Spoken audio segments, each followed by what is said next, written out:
ಇನ್ನು ಸಿಂಗ್ ಅಂತಿಮ ದರ್ಶನವನ್ನ ಪಡ್ಕೊಂಡಿದ್ದಾರೆ. ನಾಯಕರು ಪ್ರಧಾನಿ ಮೋದಿ ಹಾಗೆ ಅಮಿತ್ ಶಾ ರಿಂದ ಅಂತಿಮ ದರ್ಶನವನ್ನ ಪಡೆಯಲಾಗಿದೆ. ಪಾರ್ಥಿವ ಶರೀರಕ್ಕೆ ಹೂಗುಚ್ಛಗಳನ್ನು ಇರಿಸಿ ನಮಿಸಿದ್ದಾರೆ. ಹಾಗೆ ರಾಷ್ಟ್ರಪತಿ ದ್ರೌಪದಿ ಮುರ್ಮುರಿಂದಲೂ ಕೂಡ ಅಂತಿಮ ದರ್ಶನವನ್ನ ಪಡೆಯಲಾಗಿದೆ. ಜೆಪಿ ನಡ್ಡಾ ಹಾಗೆ ರಾಜನಾಥ್ ಸಿಂಗ್ ಕೂಡ ಸಂತಾಪವನ್ನ ಸೂಚಿಸಿದ್ದಾರೆ. ಹಾಗೆ ಸೋನಿಯಾ ಗಾಂಧಿ, ರಾಹುಲ್ ಗಾಂಧಿ ಅಂತಿಮ ದರ್ಶನವನ್ನ ಪಡೆದುಕೊಂಡಿದ್ದಾರೆ. ಮನಮೋಹನ್ ಸಿಂಗ್ ನಿವಾಸದಲ್ಲಿ ದರ್ಶನಕ್ಕೆ ಗಣ್ಯರಿಗೆ ವ್ಯವಸ್ಥೆಯನ್ನ ಮಾಡಲಾಗಿದೆ. ದೆಹಲಿಯ ಮೋತಿಲಾಲ್ ನೆಹರು ಮಾರ್ಗದಲ್ಲಿರುವಂತಹ ನಿವಾಸದಲ್ಲಿ ಅಂತಿಮ ದರ್ಶನಕ್ಕೆ ವ್ಯವಸ್ಥೆಯನ್ನ ಮಾಡಲಾಗಿತ್ತು.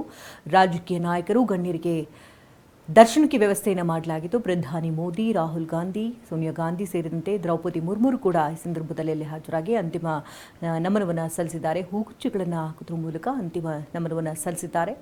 ನಾಳೆ ಅಂತಿಮ ಸಂಸ್ಕಾರಗಳೆಲ್ಲವೂ ಕೂಡ ವಿಧಿವತ್ತಾಗಿ ನಾಳೆ ಮಾಡಲಾಗುತ್ತೆ. ಅವರ ಪುತ್ರಿಯರು ಹಾಜರಾಗಬೇಕಾಗಿದೆ. ಹಾಗಾಗಿ ಇವತ್ತಿನ ದಿನ ಅಂತ್ಯ ಸಂಸ್ಕಾರ ಎಲ್ಲವೂ ಕೂಡ ಇವತ್ತೇ ನೆರವೇರುತ್ತೆ ಅಂತ ಅಂದಾಜಿಸಲಾಗಿತ್ತು. ಅವರ ಪುತ್ರಿ ರಾತ್ರಿ ಹೊತ್ತಿಗೆ ಬರ್ತಾರೆ ಅಂತ ಹೇಳಲಾಗ್ತಾ ಇದೆ. ಹಾಗಾಗಿ ನಾಳೆಗೆ ಅಂತ್ಯ ಸಂಸ್ಕಾರವನ್ನು ಮಾಡಲಾಗುತ್ತೆ. ಅದಕ್ಕೆ ಒಂದು ಕಡೆ ಈಗಾಗಲೇ ತಯಾರಿಗಳು ಕೂಡ ಈಗಾಗಲೇ ಆಗ್ತಾ ಇದೆ. ಇನ್ನು ಅಗಲಿದಂತಹ ನಾಯಕನನ್ನು ನೆನೆದು ಎಲ್ಲ ಪಕ್ಷದವರು ಕೂಡ ಈಗ ಕಣ್ಣೀರು ಸುರಿಸ್ತಾ ಇದ್ದು ಭಾವುಕರಾಗ್ತಿದ್ದಾರೆ. ಅರ್ಥಶಾಸ್ತ್ರಜ್ಞನನ್ನು ಕಳ್ಕೊಂಡ್ವಿ, ಇಡೀ ದೇಶಕ್ಕೆ ಒಂದು ರೀತಿ ರಾಜಕೀಯ ವಲಯಕ್ಕೆ ತುಂಬಲಾರದಂತಹ ನಷ್ಟ ಅಂತಲೇ ಎಲ್ಲರೂ ಕೂಡ ಭಾವಿಸ್ತಾ ಇದ್ದಾರೆ. ಅಗಲಿದಂತಹ ನಾಯಕನಿಗೆ ಅವರನ್ನು ನೆನೆದು, ಅವರ ಸತ್ಕಾರ್ಯಗಳನ್ನು ನೆನೆದು ಈ ಸಂದರ್ಭದಲ್ಲಿ ಭಾವುಕರಾಗಿ ಮಾತನಾಡ್ತಾ ಇದ್ದಾರೆ. ಇಲ್ಲಿ ಕೇವಲ ಕಾಂಗ್ರೆಸ್ ನಾಯಕರು, ಬಿಜೆಪಿ ನಾಯಕರಂತ ಯಾವುದೇ ರೀತಿ ಭೇದ ಭಾವವಿಲ್ಲದೆ ಓರ್ವ ಮಹಾನ್ ನಾಯಕನಿಗೆ, ಅಂದರೆ ಭಾರತಕ್ಕೆ ಏನೆಲ್ಲ ಕೊಡುಗೆಗಳನ್ನು ಕೊಟ್ಟರು, ಜೊತೆಗೆ ಭಾರತದ ಏಳಿಗೆಗಾಗಿ ಯಾವ ರೀತಿ ಶ್ರಮಿಸಿದ್ರು ಅಂತ ಎಲ್ರಿಗೂ ಕೂಡ ಗೊತ್ತಿರುವಂತಹ ವಿಚಾರಗಳೇ. ಯಾಕಂದರೆ ಬೆಳಗ್ಗೆಯಿಂದಲೂ ಕೂಡ ನಿನ್ನೆಯಿಂದಲೂ ಕೂಡ ಅವರು ನಡೆದು ಬಂದ ಹಾದಿಯಾಗಿರ್ಬೋದು, ಅವರು ಭಾರತಕ್ಕಾಗಿ ಮಾಡಿದಂಥ ಸೇವೆಗಳಾಗಿರಬಹುದು, ಇದೆಲ್ಲವನ್ನು ಕೂಡ ನೆನೀತಾ ಇದ್ದೇವೆ ಈ ಸಂದರ್ಭದಲ್ಲಿ. ಹಾಗಾಗಿ ಎಲ್ಲ ನಾಯಕರು ಕೂಡ ಭಾವುಕರಾಗಿ ಈ ಸಂದರ್ಭದಲ್ಲಿ ಅಜಾತ ಶತ್ರುವಿಗೆ ನಮನವನ್ನು ಸಲ್ಲಿಸ್ತಾ ಇದ್ದಾರೆ. ಇನ್ನು ಶಿಕ್ಷಣಕ್ಕಾಗಿ ಅತಿ ಹೆಚ್ಚು ಮಹತ್ವವನ್ನು ಕೊಟ್ಟಂಥವರು ನಮ್ಮ ಮಾಜಿ ಪ್ರಧಾನಿಗಳು. ಹಾಗಾಗಿ ಅವರನ್ನು ನೆನೆದು ಭಾವುಕರಾಗ್ತಿದ್ದಾರೆ. ನಾಳೆ ಮಾಜಿ ಪ್ರಧಾನಿ ಮನಮೋಹನ್ ಸಿಂಗ್ ಅವರ ಅಂತ್ಯಕ್ರಿಯೆ ನಡೆಸುವಂತ ನಿಟ್ಟಿನಲ್ಲಿ ನಿರ್ಧರಿಸಲಾಗಿದೆ.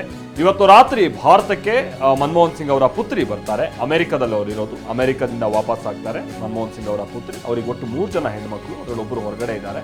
ಸೊ ರಾತ್ರಿ 1 ಗಂಟೆಗೆ ಅಮೆರಿಕದಿಂದ ಮಗಳು ಬರ್ತಾರೆ ಅನ್ನುವಂಥದ್ದು ಗೊತ್ತಾಗಿದೆ. ನಾಳೆ ದೆಹಲಿಯ ಎಐಸಿಸಿ ಕಚೇರಿಯಲ್ಲಿ ಅಂತಿಮ ದರ್ಶನಕ್ಕೆ ವ್ಯವಸ್ಥೆಯನ್ನ ಮಾಡಲಾಗಿದೆ. ಸೋನಿಯಾ ಗಾಂಧಿ, ರಾಹುಲ್ ಗಾಂಧಿ ಸೇರಿದಂತೆ ರಾಜಕೀಯ ಗಣ್ಯರು ಸಿಂಗ್ ಅವರ ಅಂತಿಮ ದರ್ಶನವನ್ನ ಇವತ್ತು ಪಡೆದಿದ್ದಾರೆ. ಬಳಿಕ ನಾಳೆನೂ ಕೂಡ ಅಂತಿಮ ದರ್ಶನವನ್ನ ಪಡೆಯುವಂತ ನಿಟ್ಟಿನಲ್ಲಿ ವ್ಯವಸ್ಥೆಗಳಾಗಿದೆ.